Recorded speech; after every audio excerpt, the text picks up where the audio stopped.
Bismillahirrahmanirrahim. Assalamualaikum warahmatullahi wabarakatuh.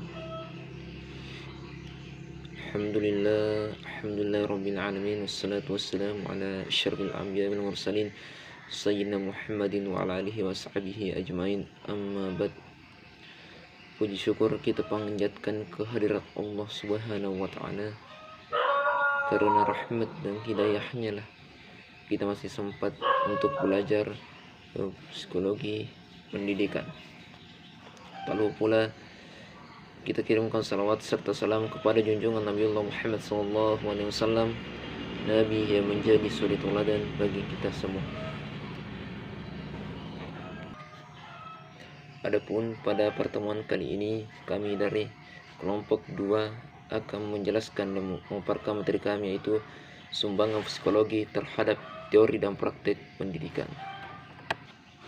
Dahulu sebelum psikologi memasuki lembaga yang menghasilkan tenaga berpendidikan, telah berkembang beberapa anggapan bahwa pengetahuan dan penguasaan akan bahan pelajaran secara otomatis akan memberikan kemampuan atau kompetensi untuk mengajarkannya. Anggapan lainnya, jika kemampuan dan keterampilan mengajar terpisah dari pengetahuan tentang bahan pelajaran yang ada, maka kemampuan dan keterampilan tersebut merupakan pembawaannya. Yang pertama, ilmu pendidikan teoritis. Ilmu pendidikan harus dipelajari karena praktik teori tanpa didasari dengan teori tentang pendidikan akan membawa kita kepada kemungkinan berbuat kesalahan. Ilmu pendidikan sebagai teori adalah ilmu khusus yang mempelajari pendidikan anak hingga mencapai kedewasaan sebagai tujuan umum dan akhir atau cita-cita pendidikan. Pendidikan teoritis adalah cabang teoritik. Kualitas pendidikan lebih terjamin dalam situasi mendidik pada relasi mikrointensiasi tetap muka seperti dalam keluarga, persahabatan antara manusia yang lebih berkedewasaan dan yang kurang berkedewasaan. Perbuatan mendidik bukan merupakan perbuatan sembarangan karena menyangkut kehidupan anak manusia untuk kehidupan selanjutnya. Menurut Profesor Sukun Pribadi tahun 1985 mengemukakan 3 golongan kesalahan dalam melaksanakan pendidikan. Kesalahan-kesalahan teknis, artinya kesalahan yang pertama, kesalahan-kesalahan teknis yang artinya kesalahan yang disebabkan oleh kekurangan keterampilan atau kesalahan dalam cara menerapkan pengertian atau prinsip-prinsip tertentu. Yang kedua, kesalahan-kesalahan yang bersumber dari struktur kepribadian perilaku pendidik sendiri.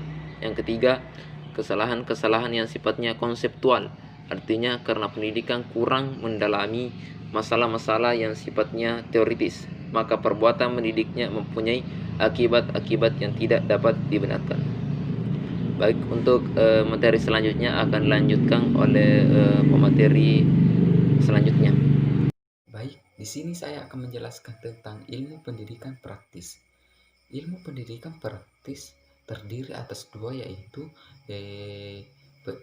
satu, pendidikan dalam lingkungan keluarga, di mana di sini mencakup 2 bagian. Satu, pentingnya pendidikan dalam keluarga yang diserahkan kepada sekolah untuk dididik, bukan berarti tanggung jawab pendidik itu berbeda pada sekolah, terutama pada dalam mendidik anak yang sedang berkembang.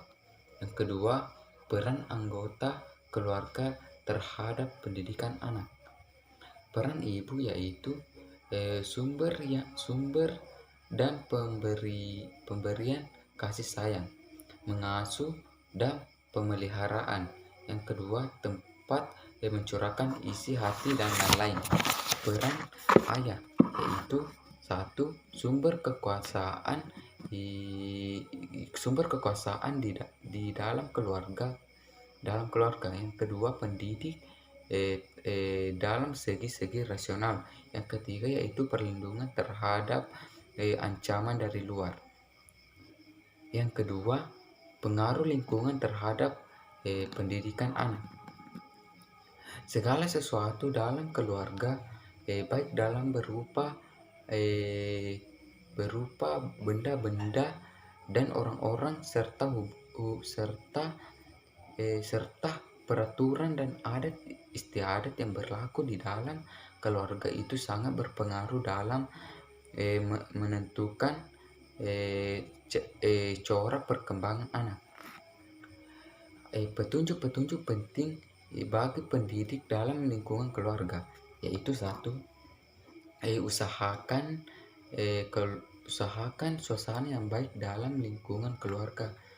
Yang kedua, tetapi anggota keluarga hendaklah belajar dan berpegang pada hak-hak tugas kewajiban masing-masing. Yang ketiga, yaitu orang tua serta orang dewasa lainnya dan keluarga itu hendak mengetahui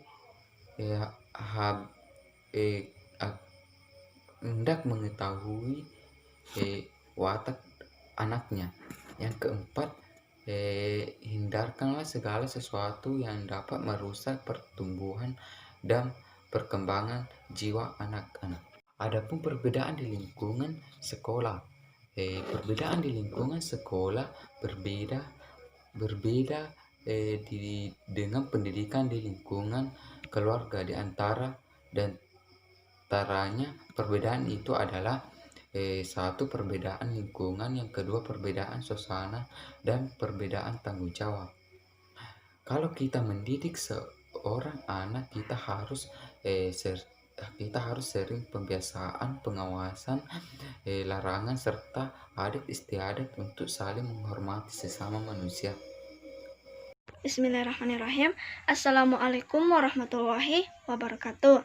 Perkenalkan, nama saya Lisdayana. Saya akan menjelaskan materi tentang kontribusi psikologi terhadap pendidikan. Kontribusi psikologi terhadap pendidikan. Tidak bisa dipungkiri bahwa sudah sejak lama bidang psikologi pendidikan telah digunakan sebagai landasan dan pengembangan terhadap teori dan praktek pendidikan, dan telah memberikan kontribusi besar terhadap pendidikan, yang diantaranya pengembangan kurikulum, sistem pembelajaran, dan sistem penilaian. Adapun yang pertama yaitu pengembangan kurikulum. Kurikulum yang dikembangkan saat ini yaitu kurikulum yang berbasis kompetensi, di mana yang pada intinya menekankan upaya pengembangan pengetahuan, keterampilan, dan nilai-nilai dasar yang merefleksikan dalam kebiasaan berpikir dan bertindak. Dalam kebiasaan berpikir dan bertindak secara konsisten dan terus-menerus memungkinkan seseorang menjadi lebih kompeten. Dalam artian memiliki pengetahuan, keterampilan, dan nilai-nilai dasar yang akan dilakukan. Adapun yang kedua yaitu kontribusi pendidikan terhadap sistem pembelajaran. Kajian psikologi pendidikan telah melahirkan teori yang mendasari sistem pembelajaran. Di samping itu juga melahirkan sistem pembelajaran tentang prinsip-prinsip. Adapun diantaranya yaitu orang-orang dikatakan belajar, yaitu harus memiliki suatu tujuan, di mana tujuan itu timbul dari atau berhubungan dengan kebutuhan hidupnya dan tidak dipaksakan oleh orang lain. Seseorang yang belajar harus bersedia untuk menghadapi berbagai macam kesulitan, dan menghadapi kesulitan itu untuk mencapai tujuan yang berharganya. Seseorang belajar harus didampingi oleh orang lain dan mendapatkan bimbingan dari orang lain. Belajar tidak hanya belajar tentang aspek intelektual, tetapi belajar juga tentang aspek emosional, sosial, etis, dan sebagainya. Apa-apa yang dipelajari harus benar-benar dipahami. Dan belajar bukan sekadar menghafal, belajar untuk sukses. Dan ulangan latihan perlu, akan tapi harus didahului dengan pemahaman. Adapun yang ketiga yaitu kontribusi pendidikan terhadap sistem penilaian.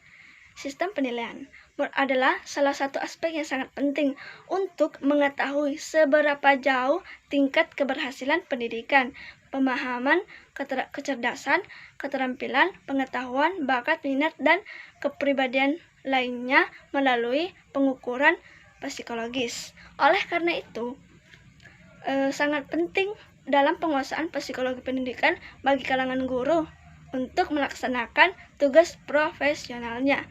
Sekian dari saya. Assalamualaikum warahmatullahi wabarakatuh. Terima kasih.